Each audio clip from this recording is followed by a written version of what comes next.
So ayun, binihisan ko nga pala si Yuna guys. Pasasamahin ko kasi siya guys kasi ihahatid na ang tito Sunny niya si Bambi at si Kuya Francis. So ayun, pinapasuot ko na nga pala kay Yuna yung mga iba niyang damit. Kasi kaliliitan lamang niya. At tingnan nyo naman at nakaboots pa. At talagang attire na attire din. Ipapasok ka din ba Yuna ha?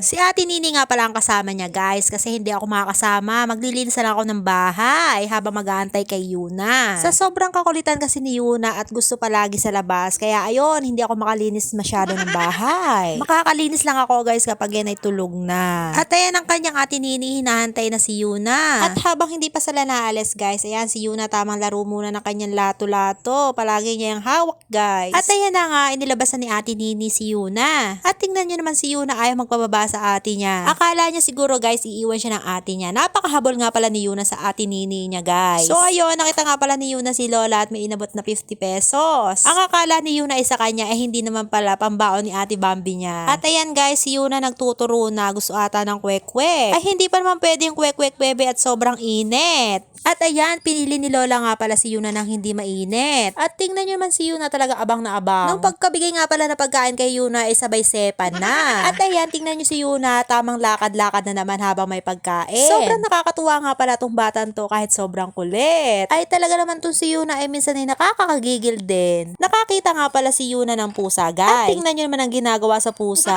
Tinututok pa talaga yung mukha niya. Nasa mood nga pala tong si Yuna. Ang kulang lang nito guys ay pagkain. Pag yan ay gutom, nako iyak yan ng iyak. Ay talagang pagwawalaan ka ng batang to kapag yan ay gutom na. Kaya alam na alam ko si Yuna kapag ay gutom, yan ay iyak ng iyak guys. Ay syempre, ikaw ba naman ang gutom, hindi ka umiyak diba? At tingnan man to si Yuna, biglang pumunta sa sulok. Busy sa pagkain niya. At tingnan nyo naman si Yuna, talagang hirap na hirap sa pagkagat. Sige pa Yuna, kagatin mo lang yan, makakain mo din yan. Siguro napapaisip si Yuna, ay kahirap naman ito kainin. Ay tingnan nyo guys, aray mama yung batang to. Habang nakain, ayan ay sasayaw. Ayan o guys, tingnan nyo si Yuna o talaga may pagkendeng-kendeng pa. At tingnan nyo man si Yuna guys, o talaga nakaabang sa Kuya Francis niya. Kapag yan ay hindi nakasama sa school guys, ay yan ay magwawala. So ayun, nakala ni Yuna siya ay tatakasan ng kanyang ate. Tingnan nyo naman ang paghabol. Ayan, inakay na nga siya ng kanyang Ate Nini kasi paalis na sila. At ayan nyo, tingnan nyo, wala na pakialam sa kanyang mama, iniwanan na ako. Basta yan ay palayas, wala akong pakialam sa kanyang mama. So ayun lang guys, thank you for watching. Please like, comment, and share.